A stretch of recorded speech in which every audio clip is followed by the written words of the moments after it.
அடிமை பெண் படத்துல நடிச்ச சிங்கம் ராமாபுரம் தோட்டத்துக்கு எப்படி வந்துச்சுன்னு உங்களுக்கு தெரியுமா? எஸ்பி பாலசுப்ரமணியம்காக எம்ஜிஆர் என்ன உதவி செஞ்சாரு தெரிஞ்சுக்கணுமா? உன்ன மாதிரி நான் ரிஸ்க் எடுக்க மாட்டேன்னு சிவாஜி எந்த படத்தை பார்த்துட்டு அப்படி சொன்னாரு? இந்த கேள்விகளுக்கான விடைகளை தெரிஞ்சுக்க இந்த வீடியோவை முழுசா பாருங்க.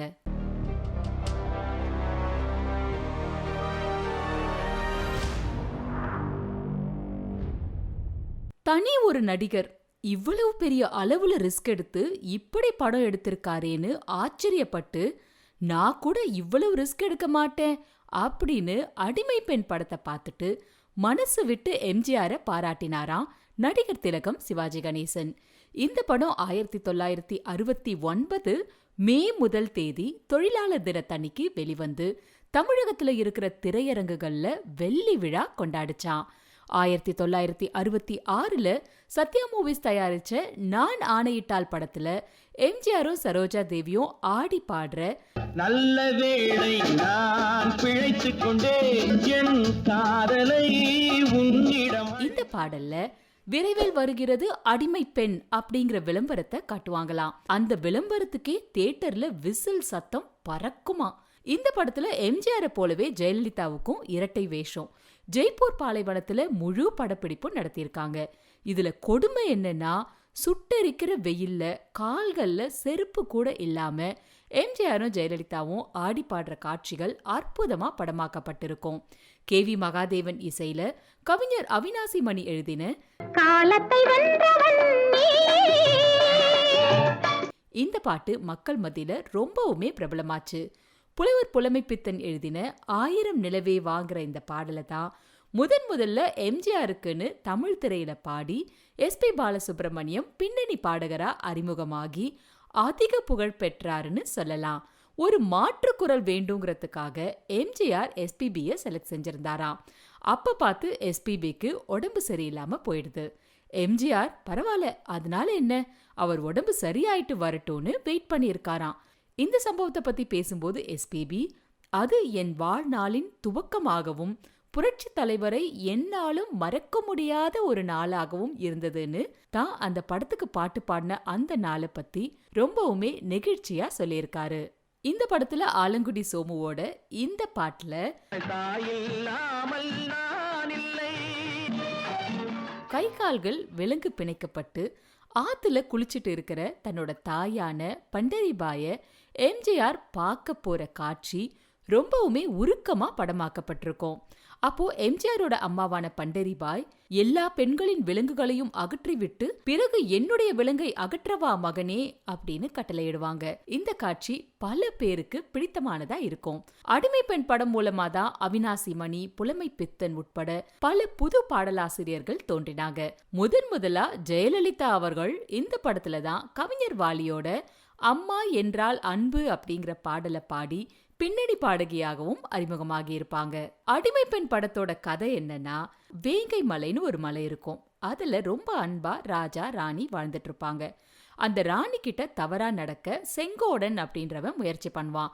அதனால கோபம் வந்து ராஜா அவனோட கால்களை வெட்டிடுவாரு. அதுக்கு பழிவாங்கிற எண்ணத்தோட ராஜாவை கொன்னுட்டு அவரோட சின்ன பையனை, அதாவது அந்த மலையோட இளவரசனை காட்டுக்குள்ள எடுத்துட்டு போய் கொலை செய்ய சொல்றான் செங்கோடன். அதோட மட்டும் இல்லாம கொடுங்கோலனான செங்கோடன் அந்த நாட்டுல இருக்கிற பெண்கள் எல்லாரையுமே அடிமைப்படுத்தி சிறையில வைக்கிறான்.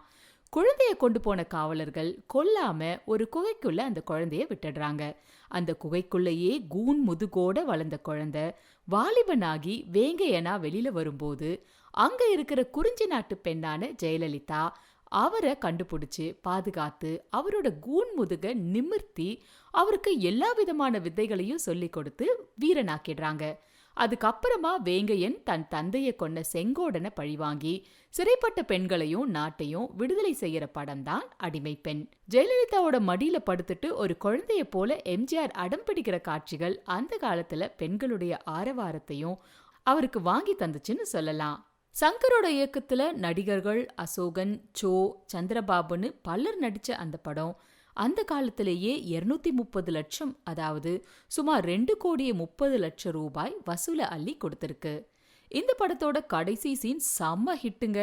அதுல எம்ஜிஆர் சிங்கத்தோட போராடி அதோட வாயை பிளந்து கொல்ற மாதிரி காட்சி மிகப்பெரிய அளவுல பேசப்பட்டுச்சு. அந்த காட்சிக்காகவே படத்தை பல முறை பார்த்தவங்க இருக்காங்க. அந்த படத்துல வர சிங்கம் மேல எம்ஜிஆருக்கு ஒரு தனி பிரியம் இருந்துச்சுன்னு சொல்றாங்க. அதுக்கு ராஜான்னு பேர் வச்சாராம். சத்யா ஸ்டுடியோஸ்ல பெரிய ஃபென்ஸ் போட்டு கேஜ்ல வச்சு கிட்டத்தட்ட 3 மாசம் அந்த சிங்கத்தை ட்ரெயின் பண்ணிருக்காங்க. எம்ஜிஆர் அவர்கள் அந்த படம் ஷூட்டிங் முடிஞ்சதுக்கு அப்புறமா சிங்கத்தை மெட்ராஸ் ஜூக்கு கொடுத்துட்டாராம். இருந்தாலும் அதோட பராமரிப்பு செலவு முழுக்க முழுக்க தானே ஏத்துக்கிட்டாராம். ஜூல இருந்த சிங்கத்தை பாக்குறதுக்கு மக்கள் மத்தியில பெரிய ஆர்வம் இருந்துச்சாம். எம்ஜிஆர் வளர்த்த சிங்கம்னு சொல்லி ராஜா ராஜான்னு அது பேரை சொல்லி கூப்பிடுவாங்களாம். அது 1975 வாக்குல செத்து போச்சு. அதோட உடலை பாடம் பண்ணி அழகா பதப்படுத்தி உயிரோட இருக்கிற மாதிரியே ராமவரம் தோட்டத்து வீட்டுல வச்சிருந்தாராம் எம்ஜிஆர். இதுக்காக பெங்களூருக்கு ஆள் அனுப்பி அங்க இருக்கிற மியூசியம்ல கொடுத்து சிங்கத்தோட தோலை பக்குவமா பிரிச்சு எடுத்து பாடம் பண்ணியிருக்காங்க. அதுக்கான செலவு அப்பவே கிட்டத்தட்ட 1 லட்சம் ரூபாய் ஆச்சாம். இப்ப அந்த பாடம் பண்ண சிங்கம் எம்ஜிஆர் நினைவில்லத்துல இருக்கு.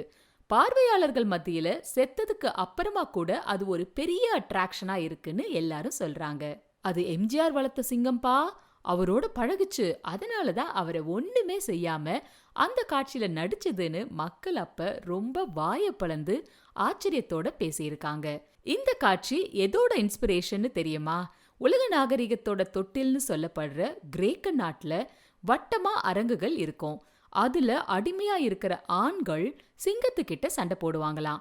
அந்த மோதல்ல ஒண்ணு சிங்கம் உயிரோட இருக்கணும், இல்ல அந்த ஆண்மகன் உயிரோட இருக்கணும்.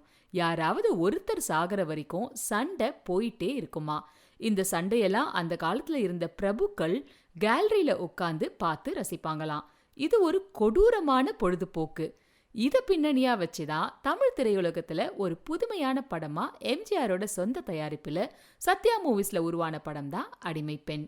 நடிகர் சிவாஜி கணேசன் அவர்கள் சொன்னது போல மிக பெரிய ரிஸ்கான ஒரு திரைப்படமா புரட்சி தலைவருக்கு இது அமைஞ்சது.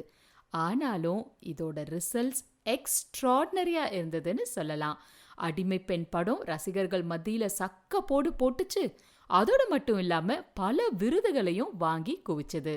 இந்த படம் சிறந்த படம், சிறந்த இசை, சிறந்த பாடகர், சிறந்த இயக்கம்னு தமிழ்நாட்டோட 4 விருதுகளையும் வாங்குச்சு.